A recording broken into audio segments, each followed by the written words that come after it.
Assalaamu calaykum waraxmatullaahi wabarakaatu. Soo dhawaada, magacaygu waa Zaynab Sheekh Aadan. Ku soo dhawaada janaalka Zaynab Sheekh Aadan. Waa mahadsantihiin. Insha Allah caawa waxaan sameysan doonaa casho yar oo aad u fudud maaragtay. Oo aad u fudud ma aqaan anima wax bii fududmiya ma aqaan hadana wax walbo aad u fududan dhahaa. Okay, dhib ma lahan insha Allah waa ka saar rootigaas sameysanaynaa yar ka hor qudaar maaragtay yar dhex gashan doonaa insha Allah halkaas waxaa noo saaran alaabtii aan ku maaragtay diyaarsan lahayn rootigeena. Marka waxaan ku dhahay rootiga waa rootiga maaragtay waxaan ka soo gaday galmaad rootiga galmaad insha Allah tacaala galmaad supermarket insha Allah tacaala rootigiisa islaysna waa noo saaran yahay dad oo islayska jecel ayaa ii jooga insha Allah ayagana kuwaas aan u sameynayaa insha Allah tacaala rootigeena waxaan ku sameysan doonaa inta meeshaas noo saaran waa rootigaas labada nooc ah barbarooniyaasha saddex nooc ah ansalaato ama salad sa u taqaanid basal iyo ukun mayonnaise iyo cusbo aan noo saaran insha Allah tacaala waa kaasaa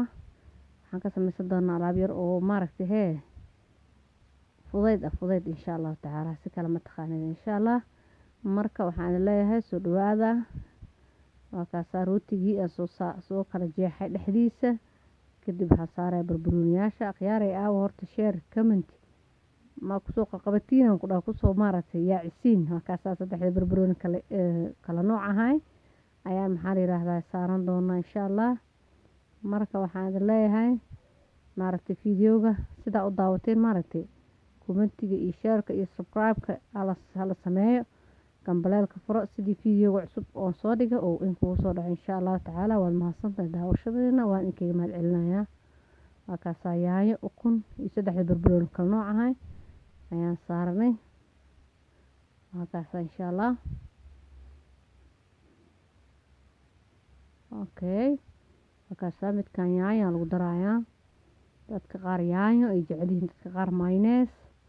qofba midkuu jecel yahay ayaa loogu dari doonaa insha Allah iyo cusbo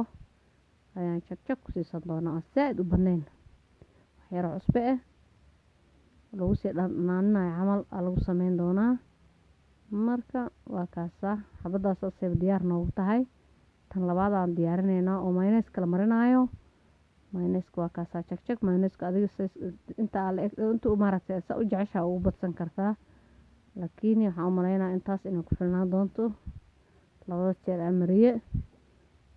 insha Allah tacaala salaatadii sidii kii hore camal qudaarta aan u saaray leen u saarayaa mayonnaise iyo yaanyada le uu ku kala bedelan yihiin bas marka iyo ukuntii waxoo dhan basal dadka basasha ceeriinka ana cabaa jiro iska dhaafi kartaa basasha ceeriinka yaa waxaan ku dhahay waa kaasaa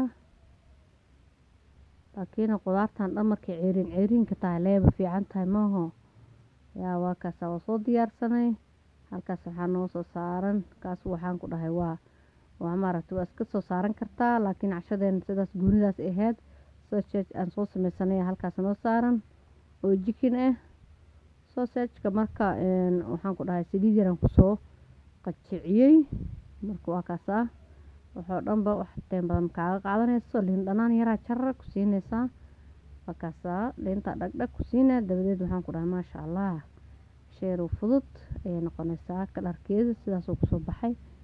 waxaan leeyahay soo dhawaada soo tijaabiya hala sameeyo marka sameysiin sida uu kugu soo baxane isoo sheega insha Allah comment iyo soo qora waa mahadsantihiin thank you